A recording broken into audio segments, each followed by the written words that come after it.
I think it'd be interesting to kind of ask a question, kind of pitting Hume against the Apostle Paul, actually, which someone might go, "Oh, what?" But it's a really interesting question. So the Apostle Paul kind of suggests basically that by observing the natural world, we can infer the nature of God. This is often picked up by the theists to kind of claim that is there sort of evidence from nature, from the world around us, from us, and how we interact with life, that there is an omnipotent, omniscient, and omnibenevolent deity. What fascinates me is how David Hume, kind of close to a century before Darwin came on the scene, with his theory of evolution, kind of dismantled this argument so effectively. So would you mind kind of diving into how Hume critiqued this inference and why his critique even remains relevant to us today? Mm-hmm.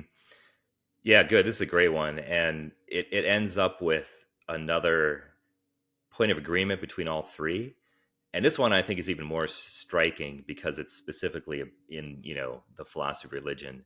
And it's about what's often called the argument from design, which seems to be, as you said, hinted at by that passage from Paul.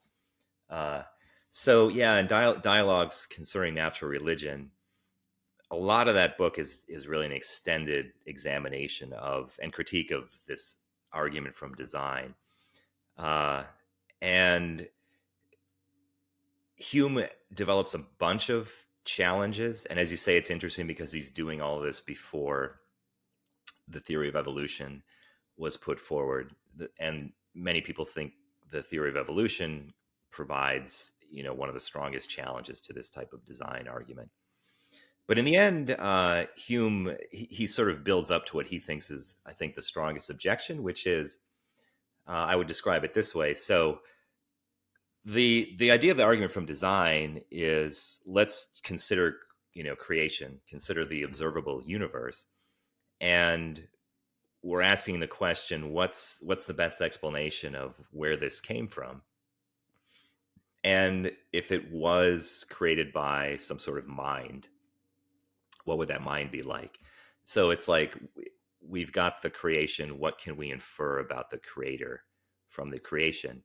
And in the end, I think Hume thinks the big problem with this approach is you can never reasonably conclude that the creator is good because of all the evil and suffering. So it comes back to suffering. Now, there's a subtle distinction that I think is worth pointing out here. So earlier we were talking about the problem of evil.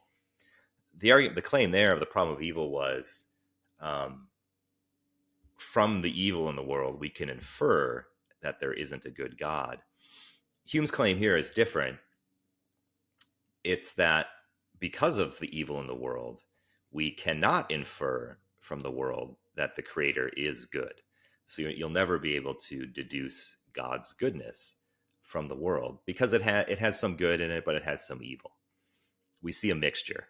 And there's a spot where Hume says something like, from mixed phenomena, we can never infer like a purely good creator.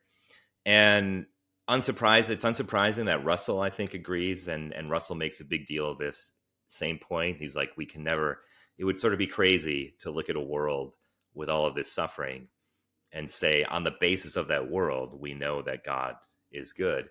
But the wildest part is when Lewis says exactly the same thing. And in quite forceful terms. And Lewis, I mentioned before, he has these three main arguments for God's existence. None of them is the design argument. And he says the same thing. He's like, look, you're never going to, if you're looking only at like the physical universe and you see all the suffering, it's just not possible to look at that and say, from that, I conclude that this was created by a good God. And that's why Lewis, with his arguments, they're all based in human nature. He says, instead of looking out at the world, which has this suffering, we have to look inward. And Lewis thinks we find these clues, features in ourselves that point toward God. But I do think it's a striking case where it's not surprising that Hume and Russell would be opposed on the other side with Paul, but it does seem like Lewis is as well on this particular point. The suffering and evil just dooms the design argument because you can never infer God's goodness from a world with so much evil and suffering. If you enjoyed this clip, head on over to Locals to watch the full conversation right now. Supporters can access the video version, and everyone can freely listen to the audio-only version of the conversation. If you're on YouTube or Rumble, please like, subscribe, and then hit the bell notification icon so you never miss a new episode. I'll catch you next time. Cheers.